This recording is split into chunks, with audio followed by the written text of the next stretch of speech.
Good evening and welcome to our 2021 Virtual Vision Night Come Dine With Us.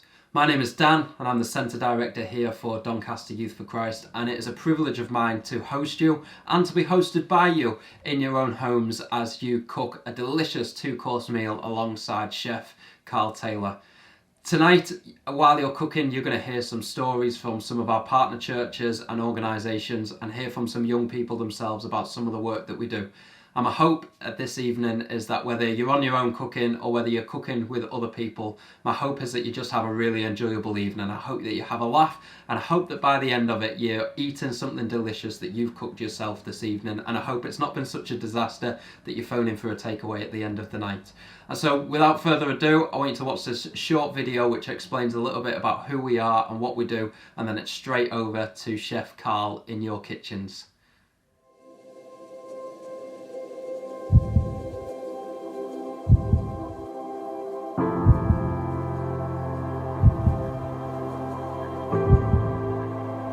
We are about change. Not just any change, but generational transformation.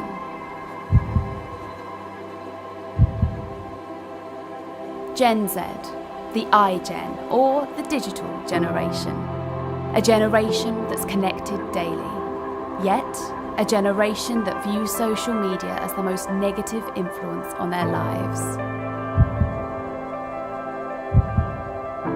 The planet is more populated than it has ever been, and yet it is likely that this is the loneliest generation this planet has ever known. This is a generation that cares. They want to make their families proud. They want to achieve something that matters. They want to become a better person, to help others. But this is also a generation that has stopped believing. Only 32% of young people believe in God.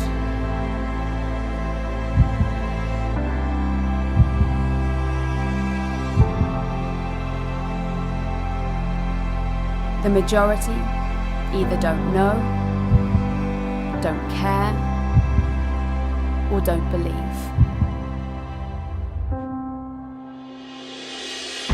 For this generation to see change, it needs change. And we are about seeing young people's lives changed by Jesus. We are about taking good news relevantly to every young person. We don't believe we should stay in our buildings. We believe we are called to go. We believe we are called to rethink how things are done. We believe the time has come to change the landscape. We believe young people matter. We are Youth for Christ. We are about seeing young people's lives changed by Jesus. Will you help us see a generation changed?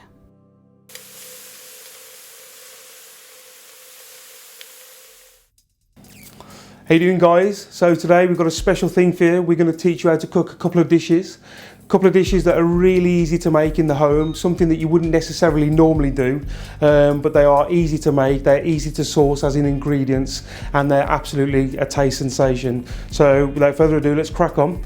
The first thing we're going to do is our main, which is going to be a chicken with halloumi with a rocket salad in pita bread. Okay, so the first thing that we're going to do is we're going to marinate our meat. As I said, if you're a vegetarian, you'll get your halloumi out now, and if you're a vegan, then get your tofu. So I've got 2 thighs in there. What I'm going to do is you need roughly about a teaspoon of oil. So if we drizzle a teaspoon of oil over the top of the chicken, and then if you take your spices that was included in your pack, that's, as I said, it's 5 grams, enough for 2. Put those over. I better mention as well that in that spice packet there is sugar. So if you're diabetic or if you don't have it for dietary requirements, then don't use it. Try and use something different. Everybody's got their own little thing in their cupboards. You might have some piri spice and paprika. So whatever you're used to tasting and flavour wise, being comfortable with, then please use that. But there you go. So now that the oil and the spices are over the chicken, just marinate that in with your fingers. And also, when I say spices, these aren't spice, these aren't heat spices. Spices mean of various different things. I mean, obviously you've got pepper. Pepper's a spice. That has got a bit of a kick to it. You can have paprika, which is not spice. You can have it sweet. You can have it smoked. You can have it spicy. Things like nutmeg, star anise, cloves, they are not spicy, but they're spices. So because I'm saying spices, please don't be scared of it. Right then, so once the meat has absorbed all that beautiful flavour and oil, I'm just going to grab my pan and I'm just going to rest that in there nicely.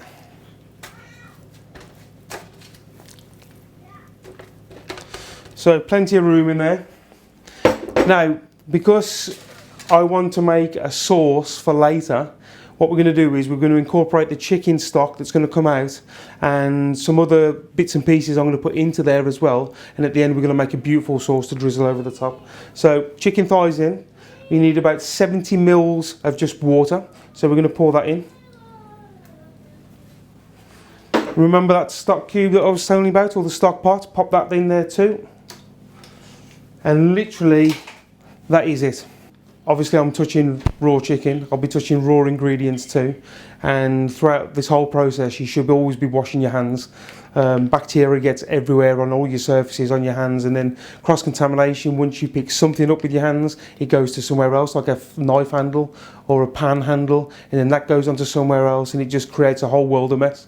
So I use anti-bac wipes, always clean my hands with anti-bac wipes, and then I'll literally just wash it off with water and then dry it.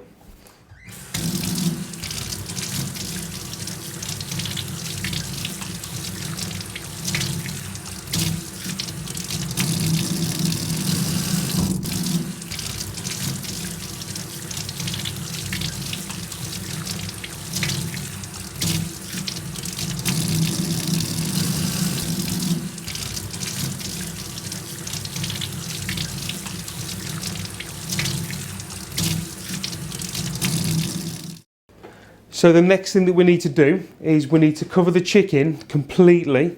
So nice big roll of cling film. Found the end first time, which is good. Always kind of eludes me. And then make sure that the whole tray is completely covered. It has to be airtight. And the reason being is because we're technically going to steam it. So that you lose no juice as well. So basically all the water and all the liquor that gets evaporated will hit the top of the cling film and then just come back down again, creating a beautiful flavoured sauce. So as you can see, that is all covered. Now the other thing that we need to do is put aluminium foil on there. Aluminium foil's got two sides, it's got the shiny side and it's got the non-shiny side. So we need the shiny side. What we do is take a little bit off, wrap that around the top, once again covering it all. Take the other side,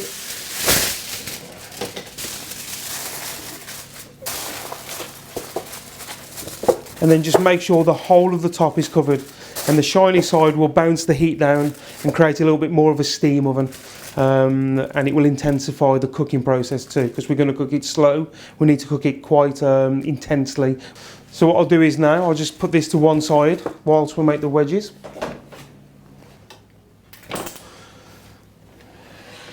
So what you need now is you need a nice chopping board. You need a very sharp knife. Don't use a blunt knife, they're very dangerous. And we're going to cut your potato up. So it's really, really simple. If you take the potato and you like flat, you want to cut it lengthways in half. And then what you want to do is you want to get those two halves and cut them into quarters.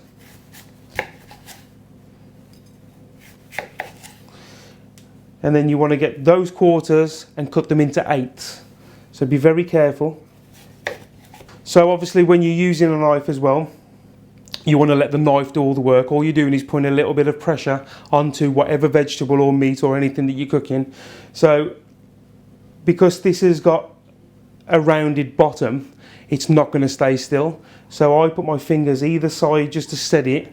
I put the knife through the middle And as I said, I just literally cut into it and let the knife do all the work. And then it's as simple as that. Same again with this one, either side. Put the knife through the middle, let the knife do all the work, keep it on the board, and then drag it back like that away from yourself. Same again with the last one, fingers either side, knife does all the work, drag it back, and then I haven't got to use that, I can put that back down again. So now, we need to put a little bit of oil on the wedge, and we also need to season it.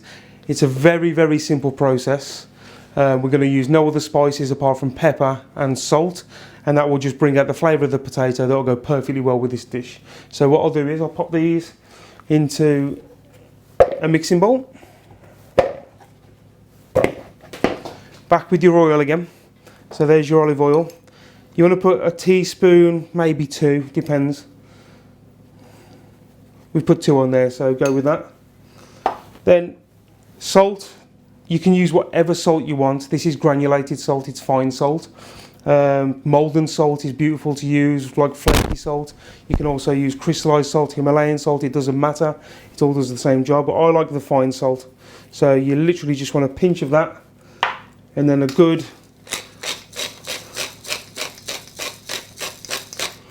ten turns of your pepper. So grab your potatoes, just flick them round so that all your potato wedges evenly coat. A little bit of salt on there, a little bit of pepper, and that's all you need. Bring the flavour out beautifully.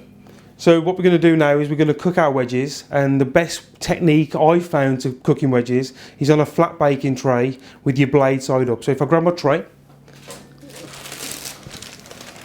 I've already got my baking paper on there, and then I'm going to get each individual wedge and I'm going to rest it on the surface like so.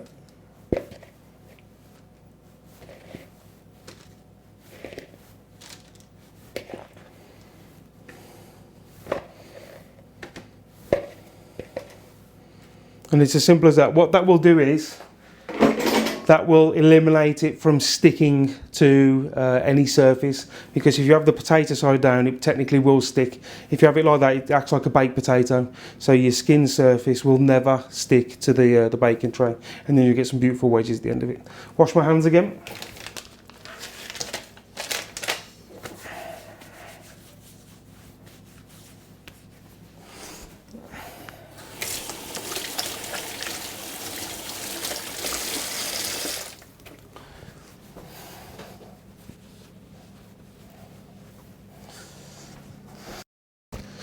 So we're ready to put the wedges and the chicken into the oven. The oven is preheated, as we've said earlier, and I've preheated it to around about 110 Celsius. That's roughly about 240 Fahrenheit, and gas mark half if you're using an old conventional oven.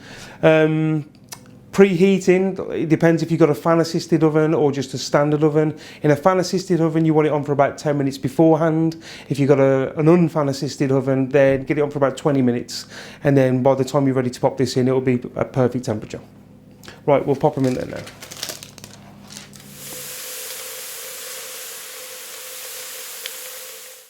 So next we're going to marinate our halloumi. So as I said earlier, this is a Greek cheese. It's quite salty, it's very squeaky, but it works amazing with pita breads and chicken. So what we're going to do is, we need slices, but you don't need slices any bigger than ½ centimetre. Anything like that would be just too overpowering. So you want to find like a nice surface area for the cheese so it can balance perfectly like that. Put your fingers on the top. It's quite high, so you won't be able to rest them on the board, but put your fingers on the top, and then as before, just use the knife to its advantage. So literally just glide it in like that, and that's all we need to do. I'm not doing anything apart from just putting pressure onto the knife and just moving it backwards and forwards. They haven't all got to be uniform.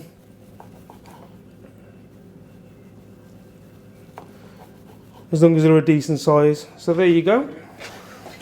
So what we need to do is now we need to marinate them in a little bit of lime and some pepper and some olive oil. You don't need salt. They're very, very salty as they are. So just place them on your plate. And then we're going to drizzle some beautiful olive oil over. A little bit of cracked pepper. You probably want about 10 turns again. And then also a little bit of lime.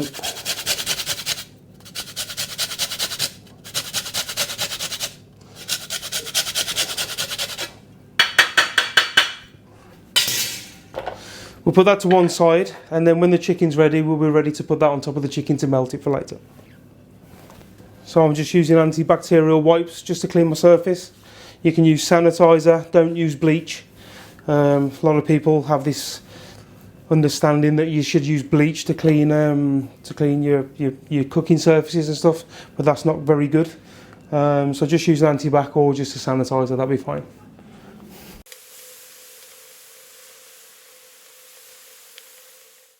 Hey again, I hope you're doing really well so far. I hope you're managing to keep up. What we're going to do now is we're going to share some stories from some of our partner churches and organisations about some of the work that we do here in Doncaster. Hello, my name's Adam and I'm the Vicar of St Paul's Wheatley Park here in Doncaster. Now I've known Dan Buddy a few years and I've worked with him on a few projects that we've done together. But more recently, St Paul's had seen some growth amongst youth, and I wanted to know how to disciple them. I wanted to know how to grow that ministry amongst them. So one morning I was praying to God, and as I was praying to God, God spoke very specific words to me and said that I should go and speak to Dan Buddy about this, something which I did, and amazingly Dan said yes to partnering with us. Perhaps I shouldn't have been surprised because God was involved, but that started off a whole new era of discipleship for the St Paul's youth and the youth in the local area. And so I just wanted to show you some pictures of what this looked like when Dan was doing that.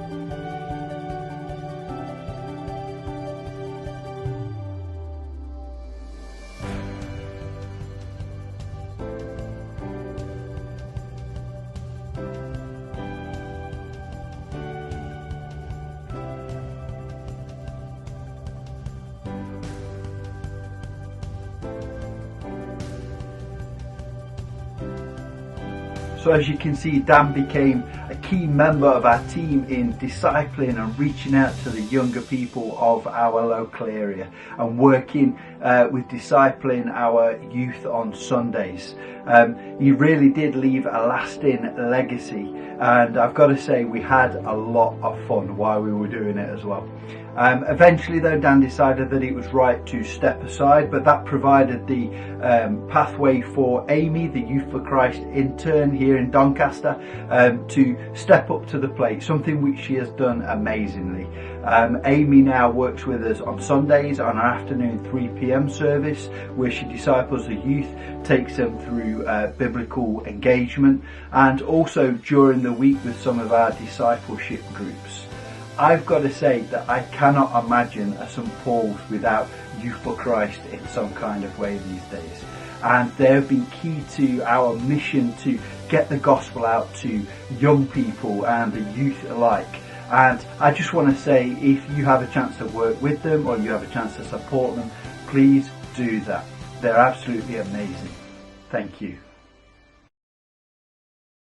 Hi, my name is Chloe and I worked at the King's Cross Church in Hexthorpe for a while, and around the same sort of time Dan was working for Youth for Christ, and it was quite an encouraging time for our church because I was in this new position, so I was focusing a lot on youth and young people, and Dan came along and offered to help us with our youth work, and he had extra resources and ideas that we could tap into to help us with our mission, which is making Jesus known in our community.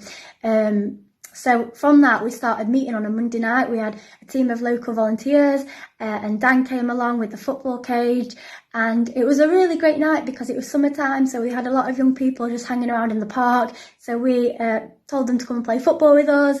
We were chatting with them. We were building friendships, relationships with these young people. There were families, in the park, so I was encouraging the kids to come to our kids club, and the parents and the tots to come to parent and tots club group. So it was great for us just to get out there, tell people who we are, where we're from, what we believe in, and to spread the word about events and groups at our church. So that was fantastic. And then Dan organised for Soulbox, which is a music group from Manchester, to come to our church.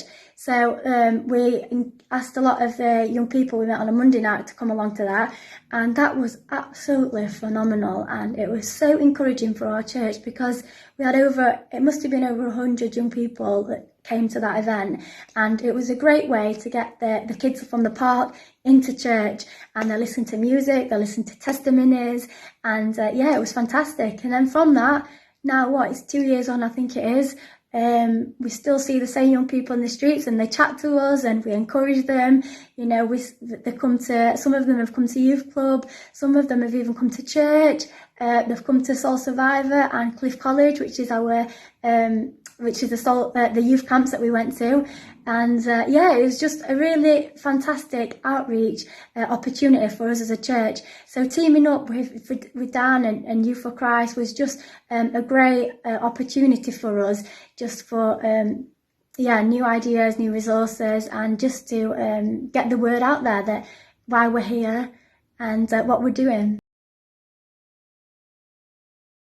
Hi, I'm Hannah and I'm a youth worker in Doncaster, and I'm also a Centenary Project Doncaster Hub Coordinator, which means working with other local youth workers to put on half-termly events for young people that go to youth groups across our town.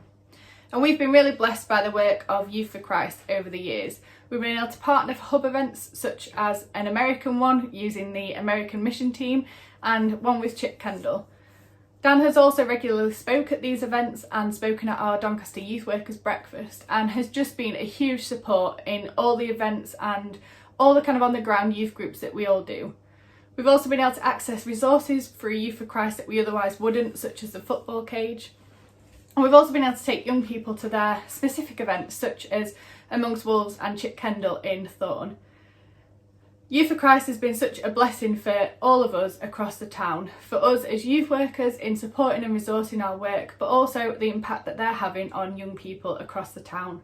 And I really look forward to seeing what Youth for Christ are going to do in the future. One of our privileges is to just get involved with what God is already doing in local areas and with local churches, and it is a privilege to be able to resource and just be able to help out where we can in churches' mission to reach young people. One of the privileges that we have had over the last couple of years is to bring teams from the USA over for week-long missions in schools, in primary schools, secondary schools, and in communities, reaching out to entire groups of families.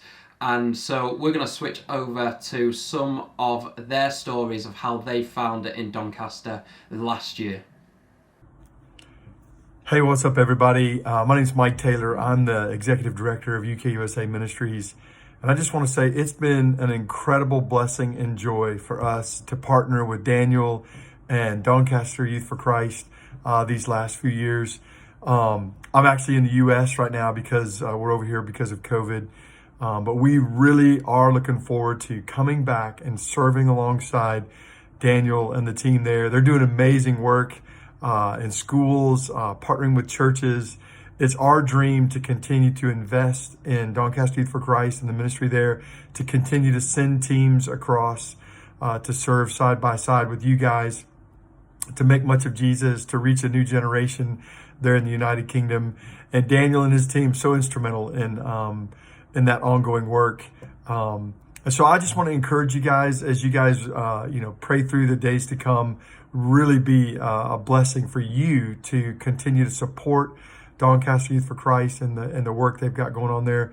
And then as we get a chance in the days to come back over there and serve you guys side by side, it'll be an incredible blessing to be in partnership with you to advance the gospel and make disciples who make disciples across the United Kingdom. So Daniel, we love you guys. We're so grateful for you. So grateful for the investment you're making in the young people there. And just pray God's favor and blessing over your ministry.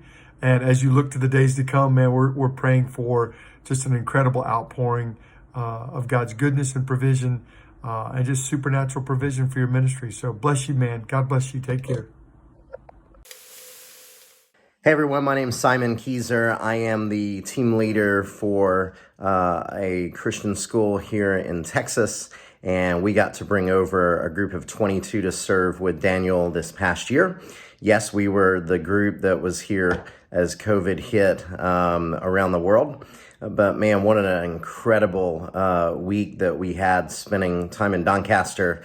We got to serve in several different schools over a course of a few days, and got to deliver some sports outreach while we were at the school, as well as serving a couple of local churches in the area. We got to do some cleanup and painting, and came alongside more than one local church. We, on Sunday, were able to lead worship for Daniel's church, and then came alongside a fellow pastor and got to do a couple of different outreach opportunities in the park.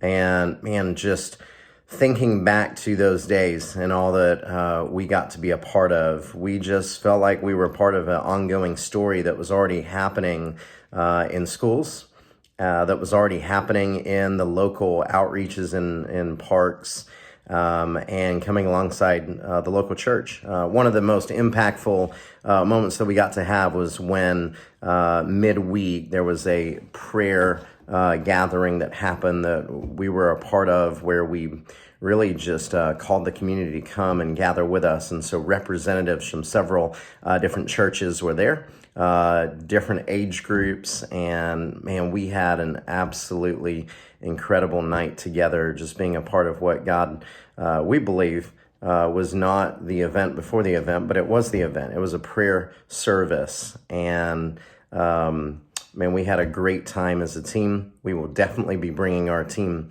back, and I've already made those plans to come back next year, and with a continual plan to remain partners, both through the local church impact and through ongoing impact with the schools.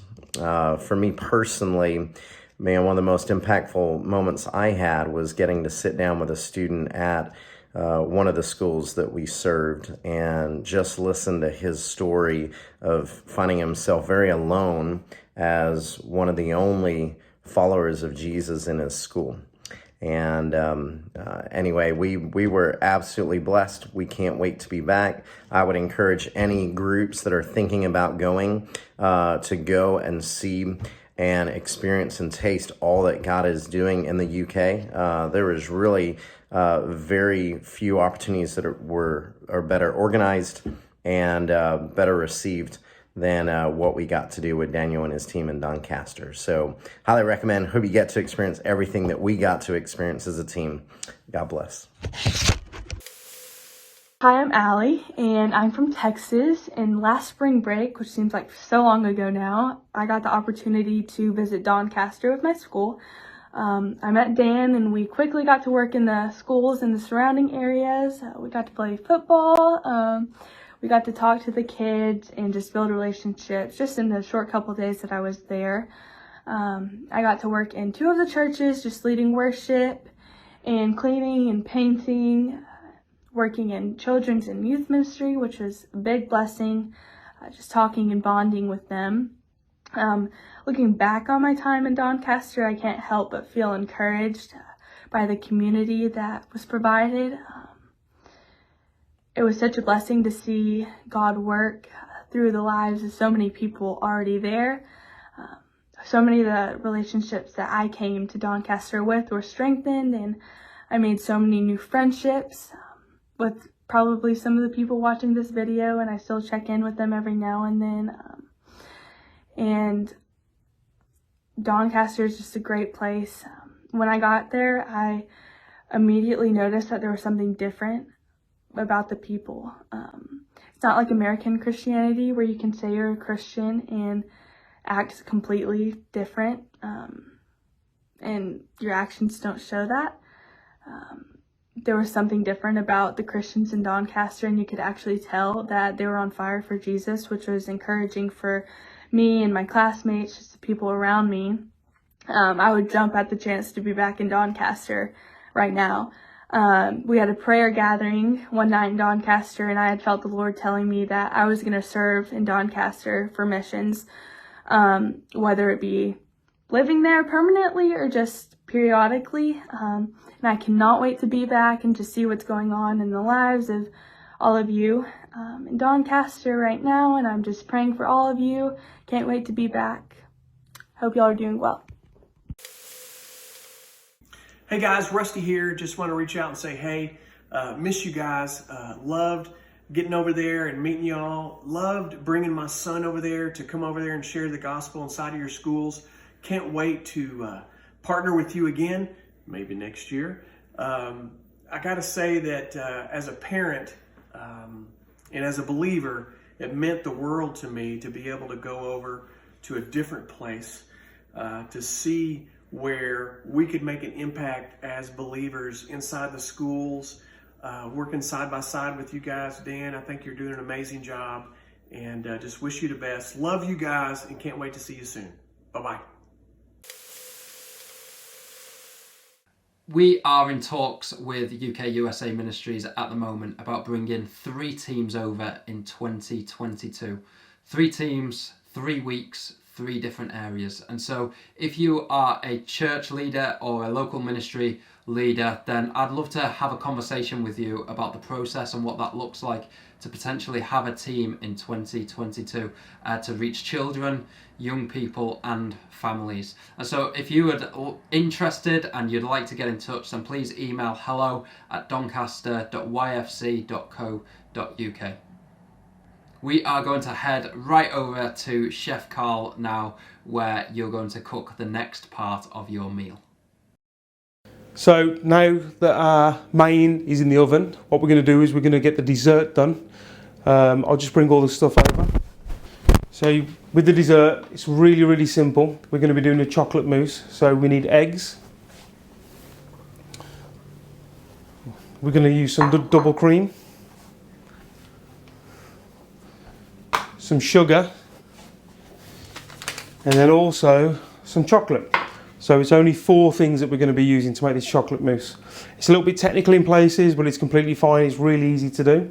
So the first thing I need to do is I need to crack the eggs and I need to separate them. So I've already done one. I'll just do a second one to show you. This recipe as well, this recipe is for 2 people. So the recipe ingredients that you guys will get is for 1 person. So obviously if you want to make it for as many people, just times it by 2, 3, 4, whatever you need to do. With an egg, so it's really, really simple to separate. Some people use the hands, but it can be quite messy. So what we're going to do is we're going to use the shell. So the shell is really, really simple to do. Crack the shell on the side. And what you want to do is you want to take off half, the top half of the shell. So it's in 2 halves.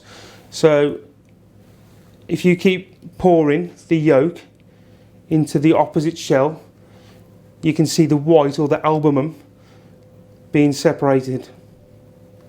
Now we need both bits of the egg. I think that'll be fine now.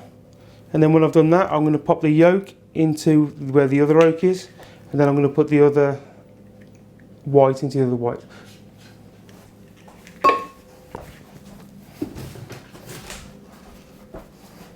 Once again, we need to wash our hands. I can't stress how important it is to keep washing your hands. I mean, obviously with everything that's been going on lately as well, I'm not just doing that for this reason. Working in kitchens for 23 years, you're prone to so much stuff that goes wrong with bacteria, cross-contamination. So, you know, I'm a massive advocate of always washing your hands, cleaning your hands and keeping your surfaces clean too.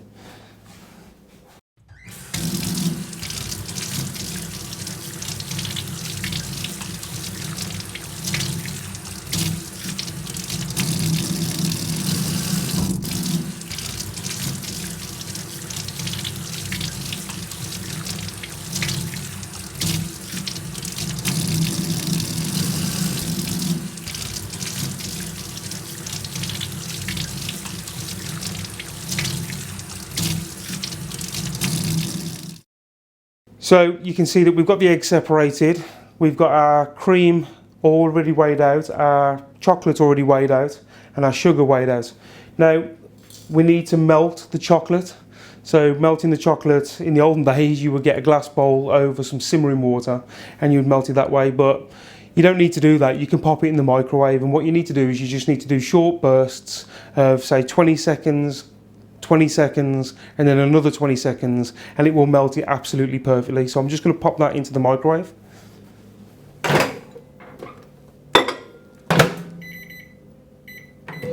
So as I said, 20 seconds. I'm just going to get myself a spoon, because what will happen is, because microwaves work from the inside out, sections of the chocolate will be hotter than the other sections of chocolate, so you need to mix it evenly so that the warmth disperses evenly, and then it melts exactly how I want it to.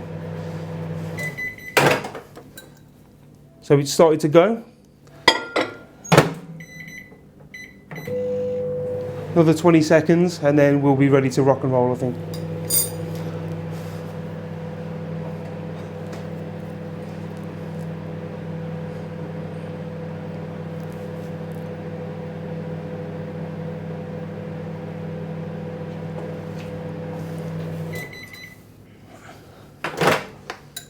So, if I start to mix that around,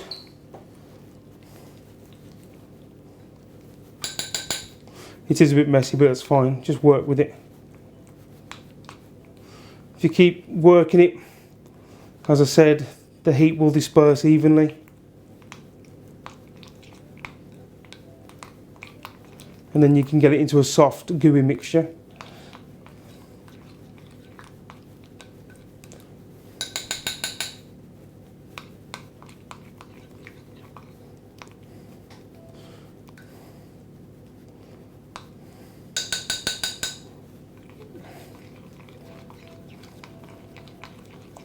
Keep working it, it may take a minute or so.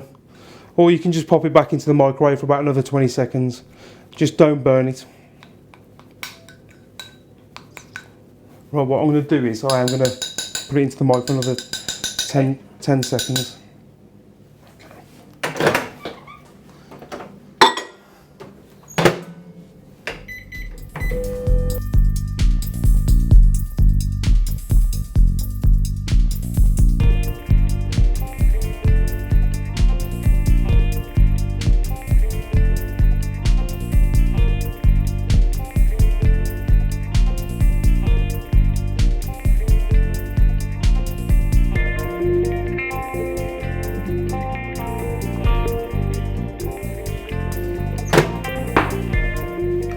Okay, that's perfect. So now that you can see it's completely melted.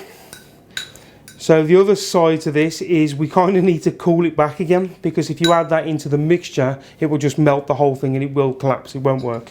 So, but also it needs to be pliable enough to fold into the mixture too. So I'm just going to leave it on the side. And then I'm going to go with the double cream. So the double cream, this needs to be whipped. So don't use single cream, because you can whip and whip and whip and whip it and it just will not work at all. You need to use double cream. Don't use sour cream or set cream, because it will taste disgusting. Little whisk, and then in with the whisk. So here we go, whisking our double cream. This probably takes about 5 to 10 minutes, depending on how fast you are. So if you keep on whisking, then what we're going to do is we'll cut to a video from Youth for Christ, and then we'll see you back shortly.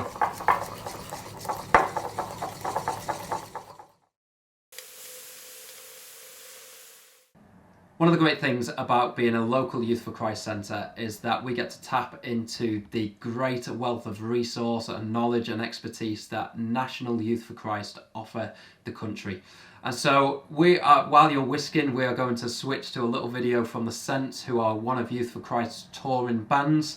And this is a song that they wrote, and we're hoping to bring the Saints over into Doncaster for a week-long mission at the back end of 2021. And then we're going to show you, while you're still whisking, some of the other resources that you can tap into. And if there's anything that interests you or anything that you want to inquire about, please just drop us an email to hello@doncaster.yfc.co.uk, and we would be delighted to help resource you this year.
There's no place where you've gone too far. To come back to a love that saves, to come back to a hope that raises all of your dreams and expectations. There's someone who believes and has plans for you. He says that no wall's too high, there's no mountain you can't climb.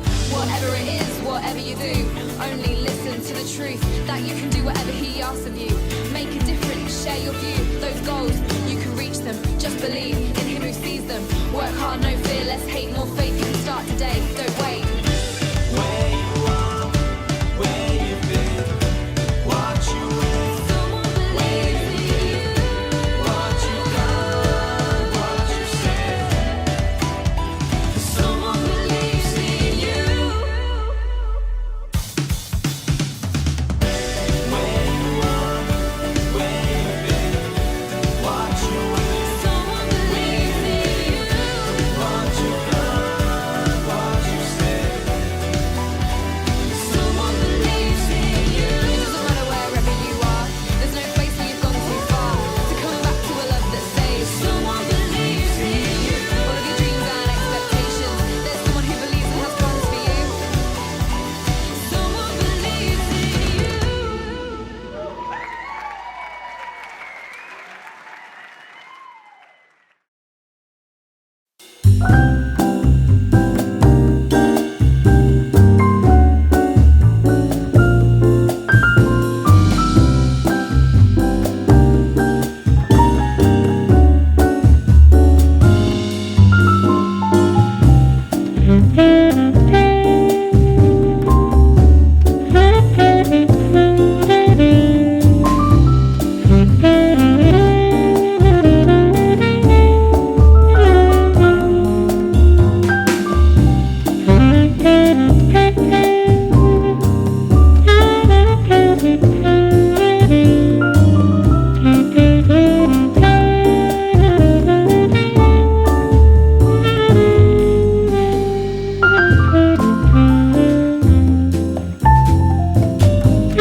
So welcome back.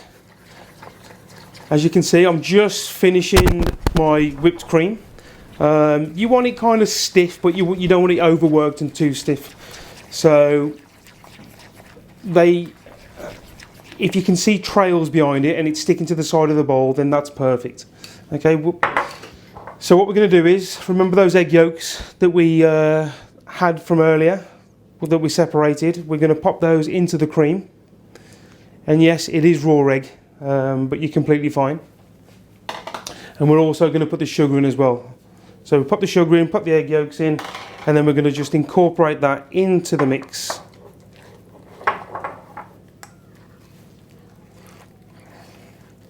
And as you can see, it's a beautiful yellow, liquidy colour.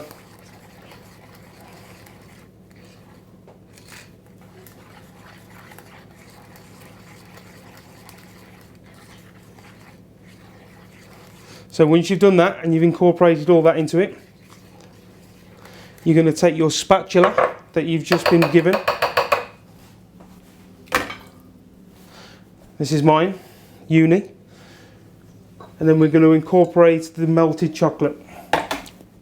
And we're going to fold it in. So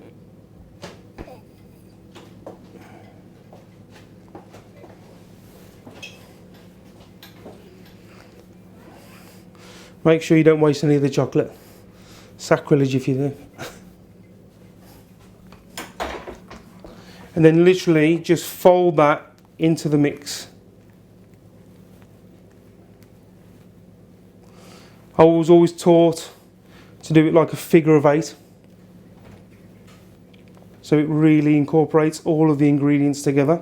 And as you can see, that's bubbling up now. That's looking lovely. But there's still one more element that we need to do.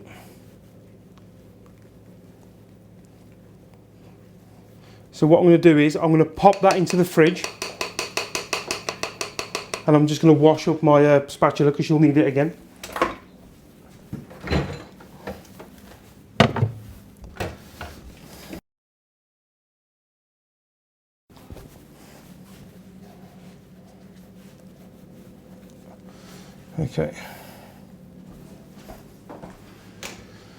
Okay, now we're going to be doing the fun bit, which is the meringue.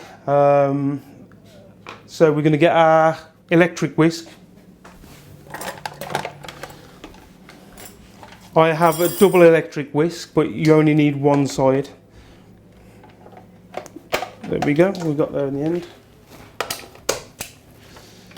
And I'm just going to put the egg whites into just a larger bowl, because what will happen is as soon as we start whisking, it will increase in volume. And the only reason I'm using a single one as well is because, as you can see, I can fit that in there perfectly. If I put 2 in, it just won't work. So cover your ears.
There you go. So it roughly takes a good 5 minutes to do that. And the way that you know it's perfectly done is by turning the bowl upside down, and if it doesn't fall out, then you're laughing. There you go. So that's done. And don't try and whisk that with your hands because it will take forever. Right, so what we're going to do is now we need to incorporate the meringue whites into the chocolate mousse, and then we need to just put it into a bowl and then sit it in the fridge for it to set.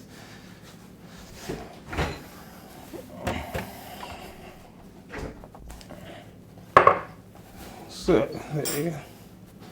So again, we're going to fold the mixture together because we want to be delicate with it. So start putting that into there.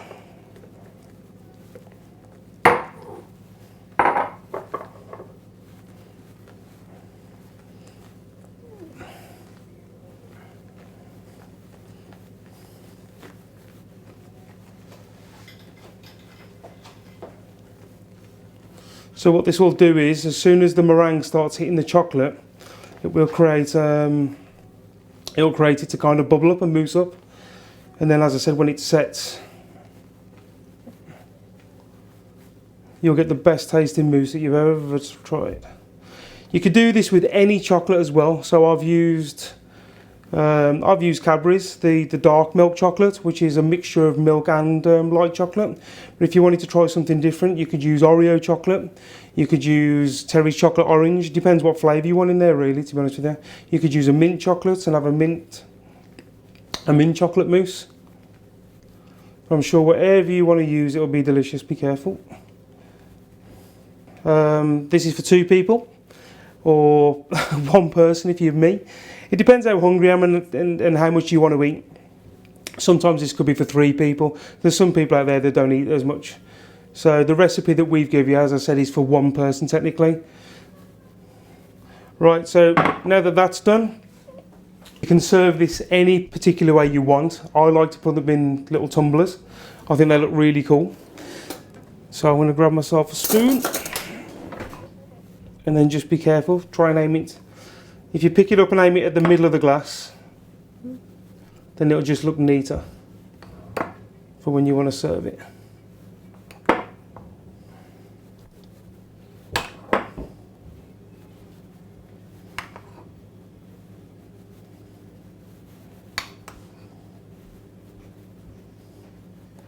So there you go, that's good enough for 1 portion. So what I'm going to do is I'm going to pop that into the fridge for it to set, and then we'll come back to that later. If you want to be really fancy and you want people over and you want it to look really, really special, you can put it into a wine glass. So we'll do that with the second one. You can do loads of stuff with this mousse as well. If you can get some cherries, you can layer it with cherries, and you can make like a Black Forest Gatto style. You can make another meringue to go on the top of it and then blowtorch it, so you get like a marshmallowy meringue on the top. You can do whatever you want with this. You can put biscuit on top, so you can make it into a crumb and then put that over the top as well. What we're going to do when we finish later is we're going to grate some dark chocolate over and some lime, so you get that beautiful zesty flavour with it too. So there you go. I'll just pop that into the fridge as well.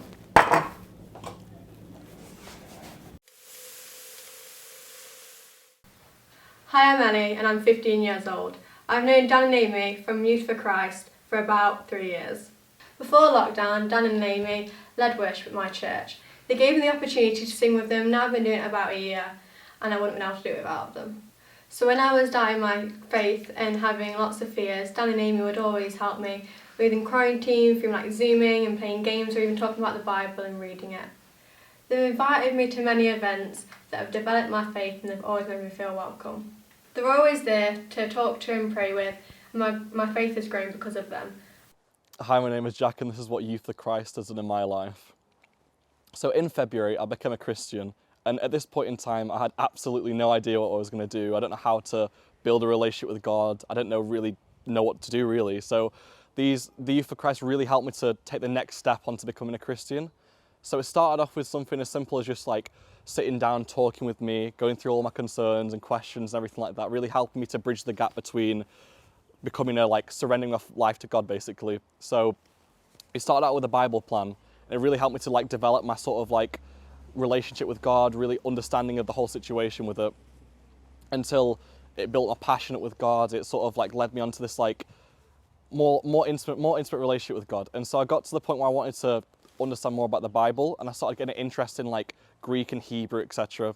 And so I thought it'd be a really good idea to want to like learn Greek, and I thought nothing of it at the time.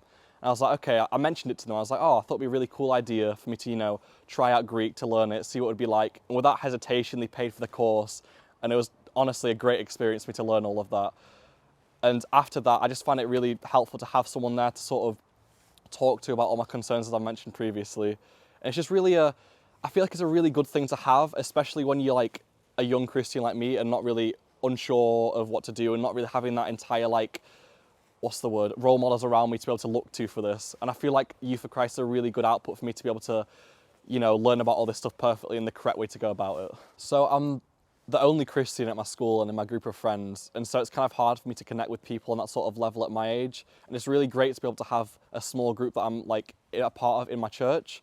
So it's a small local group that we have like discussions with, that I can really come to and talk to and have this open sort of conversation about my faith, about questions that I'd have as well. It's a really good thing that I can just like go to and just have a casual like conversation about, and like it's really something for me that helps my motivation and like something to like get excited about when I want to talk about Jesus or like share what I've experienced over the past few weeks or something like that. I've only been a Christian for a year. However, I know that throughout my entire journey going forward, that I'm always going to have Youth for Christ there to support me and need me whenever I want them to be. Hi, I'm Amy and I'm an intern with Doncaster Youth for Christ. I've been with Doncaster Youth for Christ for a couple of years now, but this year I've taken a year out to put my time in full time. I've been involved in lots of things during the past year. I've been involved in 2 different youth groups in 2 different churches, with both full-scale youth groups and one-to-one groups within those, which have been in person and on Zoom, of course, because of COVID. I've also been part of St Paul's Church, where I've ran the youth portion of a service on Sundays. And I also have written a mentoring course for secondary schools. I've been in 2 schools so far with the mentoring, and after lockdown we'll be in more and more schools that are desperate to get us in due to the ongoing mental health issues after lockdown. Alongside my opportunities in Doncaster to work with young people, I've also been part of training with Youth for Christ as part of the year out. We've done lots of training in different things. We've done Bible studies, we've done theology, we've even done things like mental health first aid training and planning a youth session. It's been a really valuable experience, this training, meeting up with like-minded individuals from around the country, all on the same year out, doing the same things. This training has been an invaluable foundation for youth ministry in the future. Dan has been working really hard to ensure that future interns not only have the opportunities to work with young people, but to also have the skills needed for longer-term youth ministry. The last 6 months have been amazing. I've really enjoyed myself, and I'm really excited to see what God does in the next 6 months and possibly even further on from that.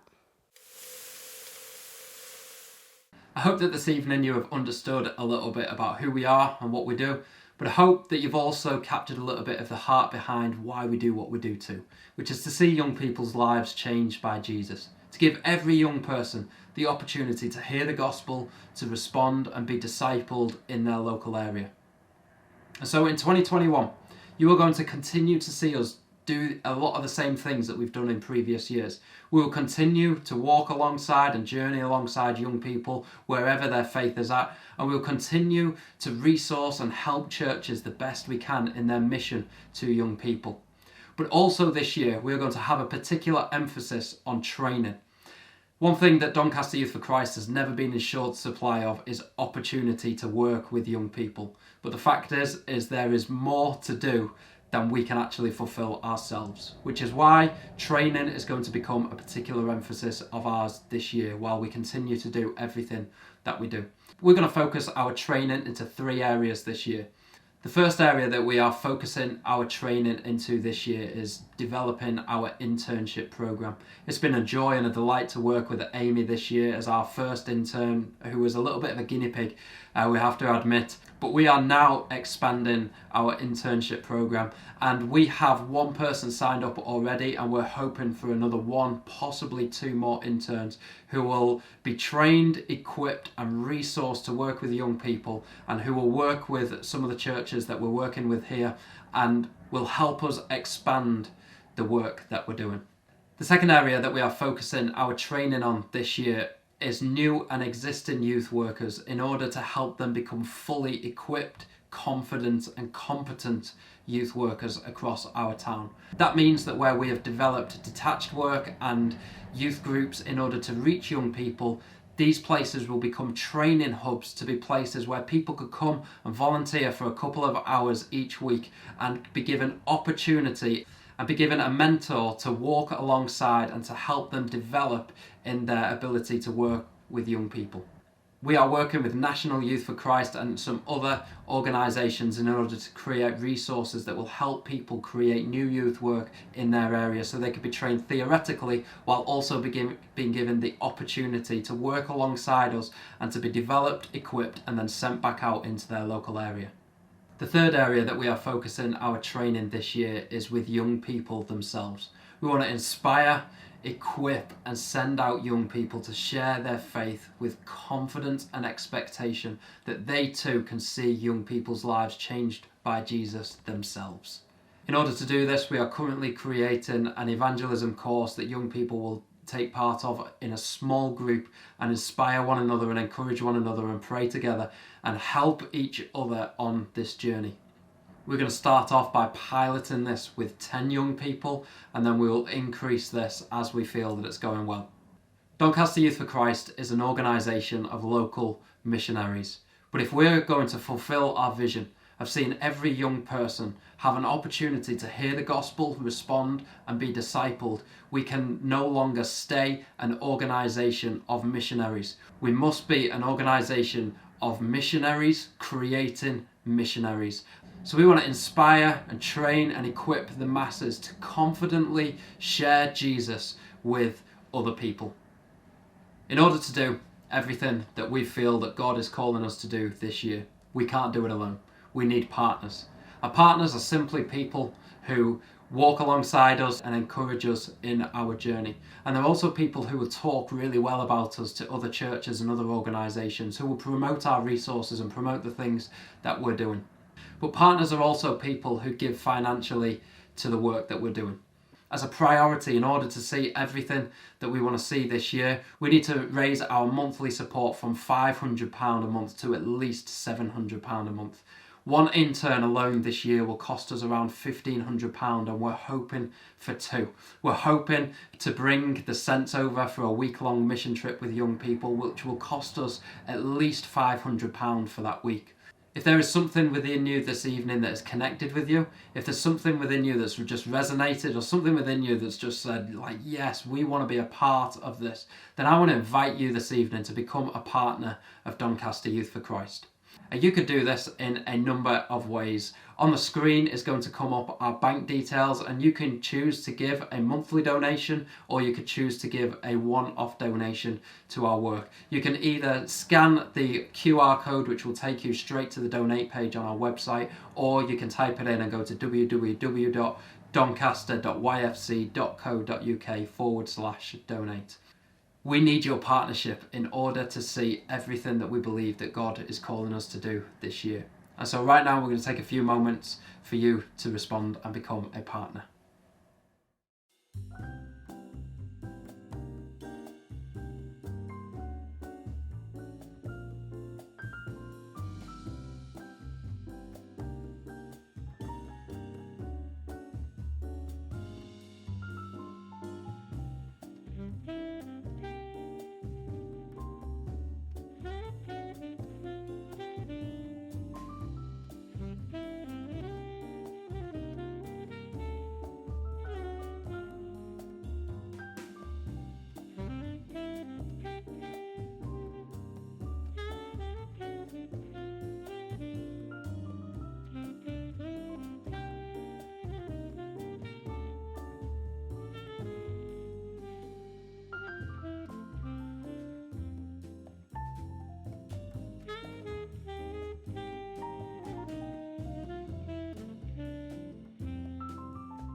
So we're just about ready to get our chicken from the oven. So always remember to wear oven gloves.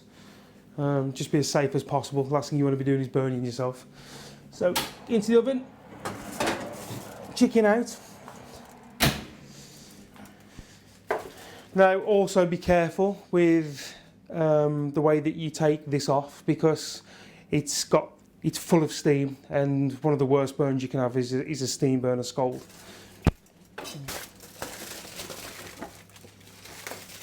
So easy enough to take off that. Now in the corner, what you want to do is you want to create a little hole. So you're doing this for two reasons. Firstly, so some of the steam can get out, so you won't burn yourself when you take it off later. But also we need to get rid of that juice, because we're going to make a beautiful sauce with it. So what I'm going to do is I'm going to bring it over to my pan, and I'm just going to take that sauce and put it into there like that.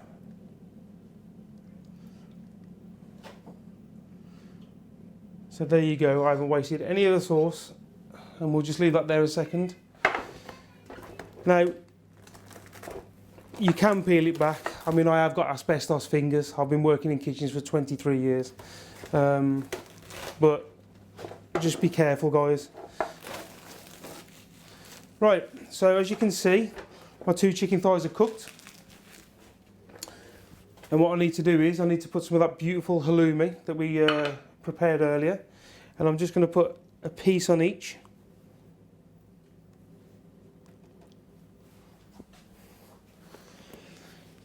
Now the trick is, because I want to finish off the wedges and I want to melt this beautifully, our oven that's been heated to 110 Celsius, I'm now going to put up to 180.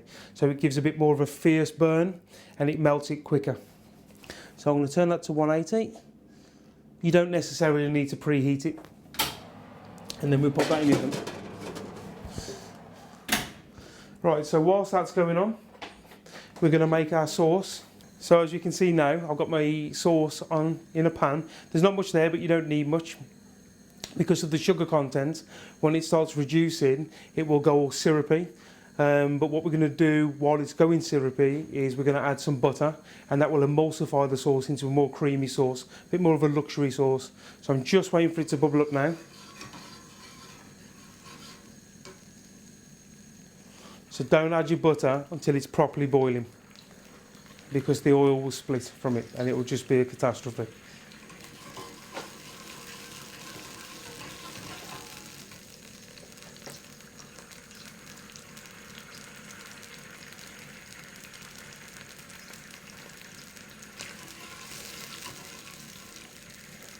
It might take a couple of minutes to do this, but just bear with it.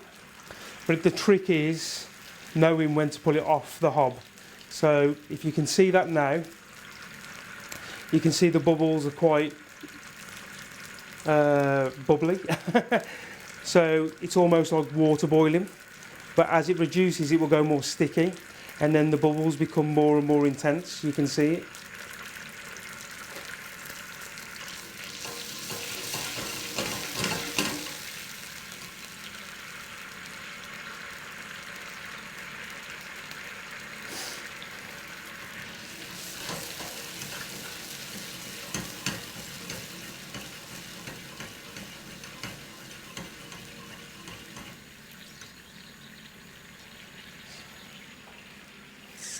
Leave that for a bit.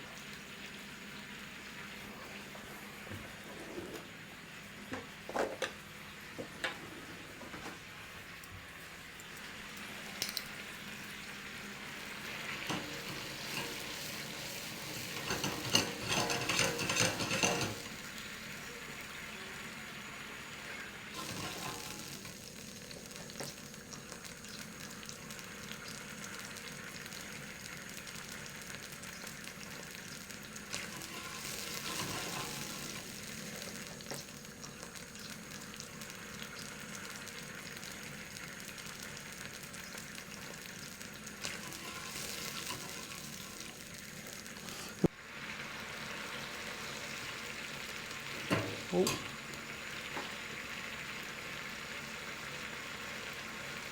It's nearly there.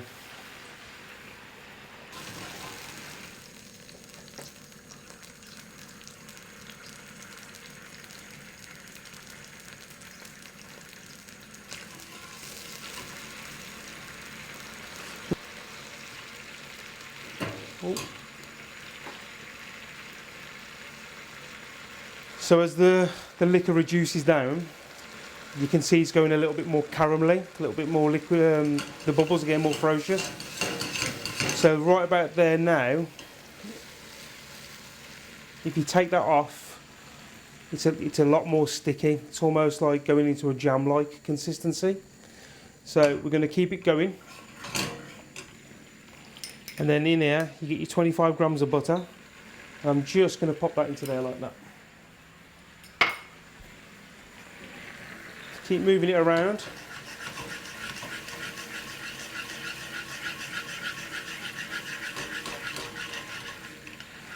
So the butter will melt and it will emulsify with the sauce, make it richer.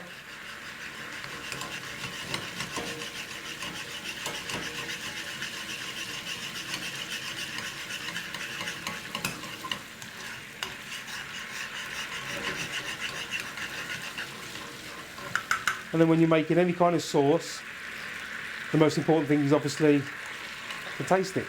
Because if it doesn't taste right, you need to alter it.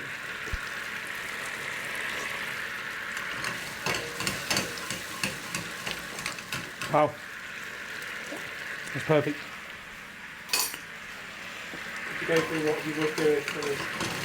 So that to me right now, it's really sweet, it's really salty, it's got beautiful flavour from the spices.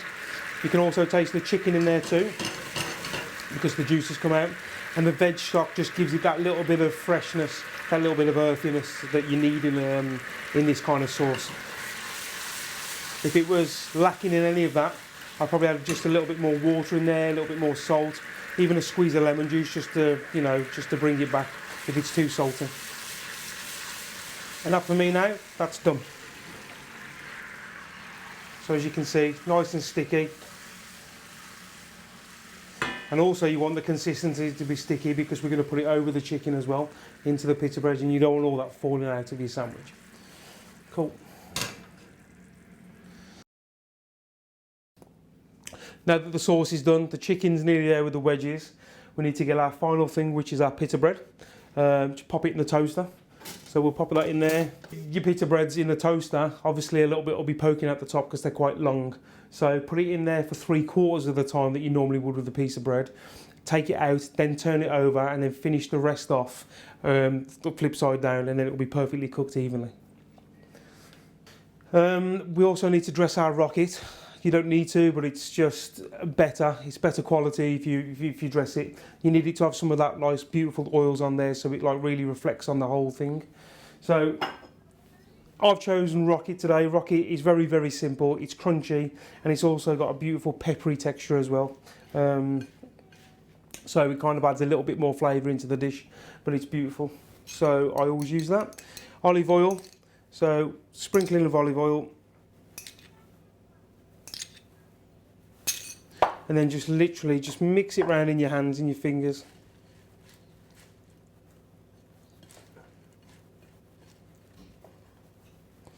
And that's ready to go.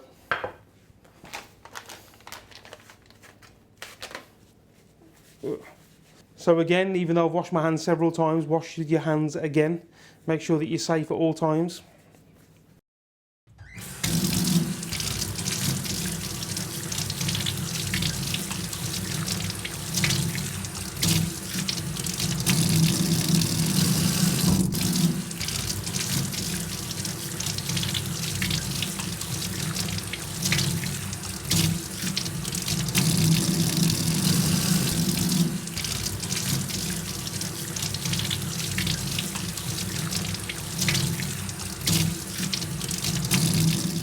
Okay, so my pita bread's around about 3/4 done, so I'm going to pop it out. I'm going to turn it around and just finish the rest off as I said I would do earlier. And then what we're looking for is you need a serrated knife to cut through the bread. All bread should be cut with a serrated knife anyway, but especially a pita bread. It can be quite tricky, so we need to do it just right, and the best way you're going to do that is with a serrated edge knife. Right, so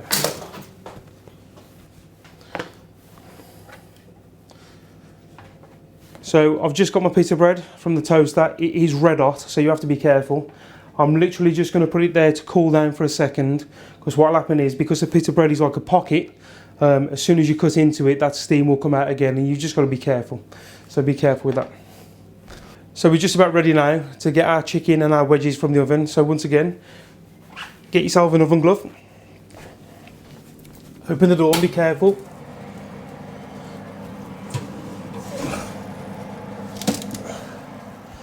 So wedges are perfectly cooked.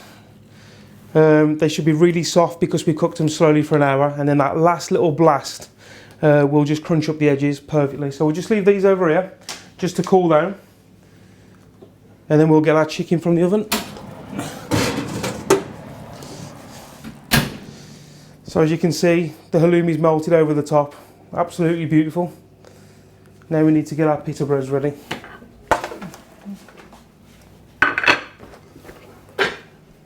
So with your pita bread, if you put your hand on top, and then if you can just cut into it like so.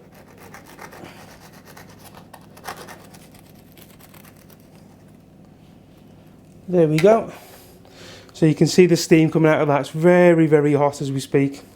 Now what you're trying to do is you want to create a little bit of a bed within the pita bread, and the way you're going to do that is with your rocket.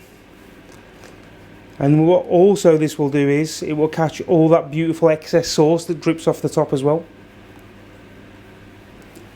So I've just grabbed my chicken to put in, but obviously if you're vegetarian, you'll just have your halloumi within the tray, or if you're vegan, you'll have your tofu in there. And then exactly the same, just make yourself a bed and then just put your meat or your veggie, and you can create it in exactly the same way as this.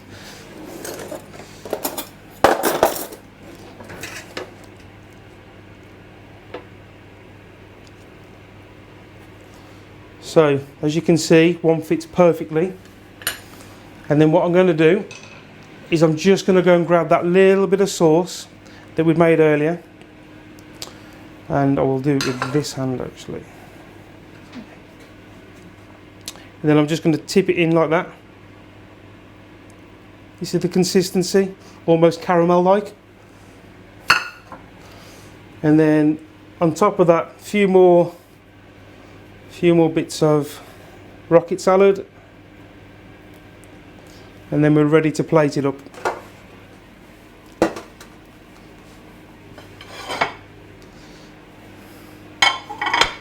So on your plate, you want to arrange your wedges however you want them. If there are too many for you, then you don't have to eat them all, just have whatever you want. I like to create height with my dishes, so a little bit like that. And then what I'm going to do is I'm going to rest my pita against the wedge like that. And then the final thing,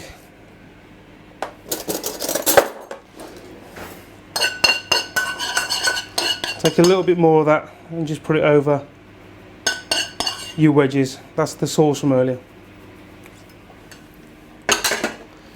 And there you go, voila. Wedges, chicken, halloumi and a pita. Amazing. Okay, so now comes the time to get the mousse out the fridge. So we're going to grab it.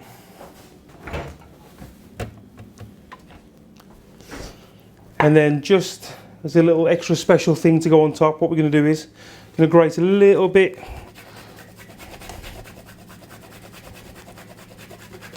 of chocolate, and then also I'll have a little bit of lime.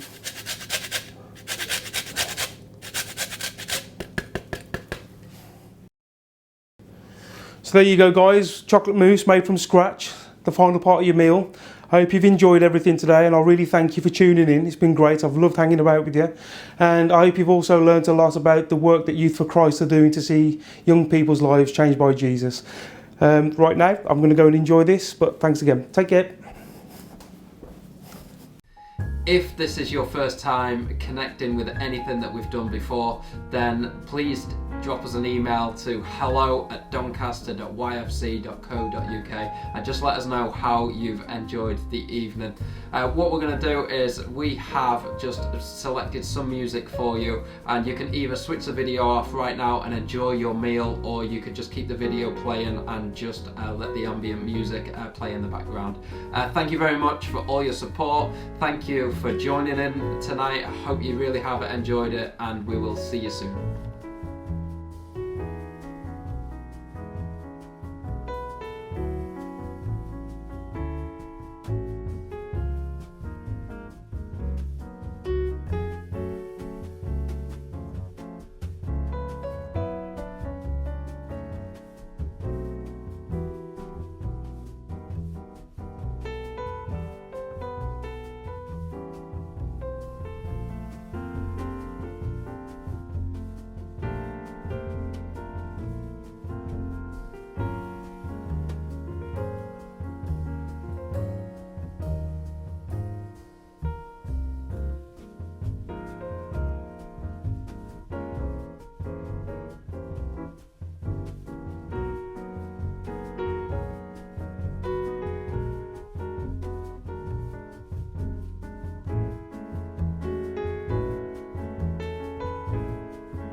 Thank you.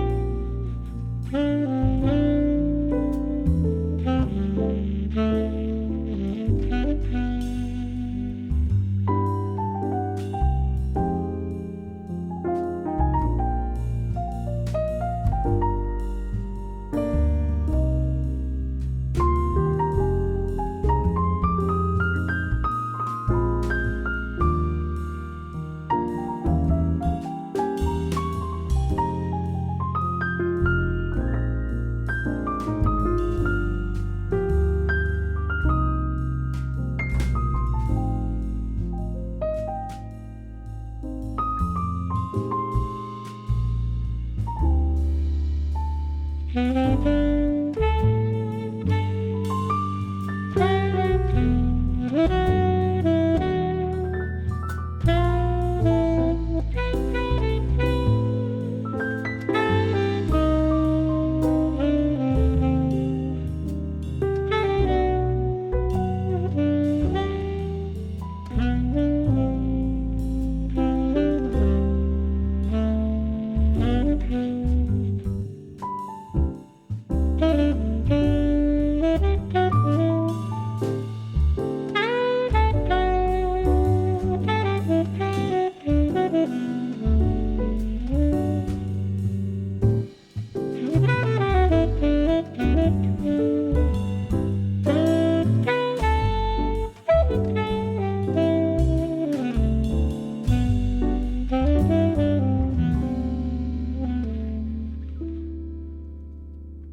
you.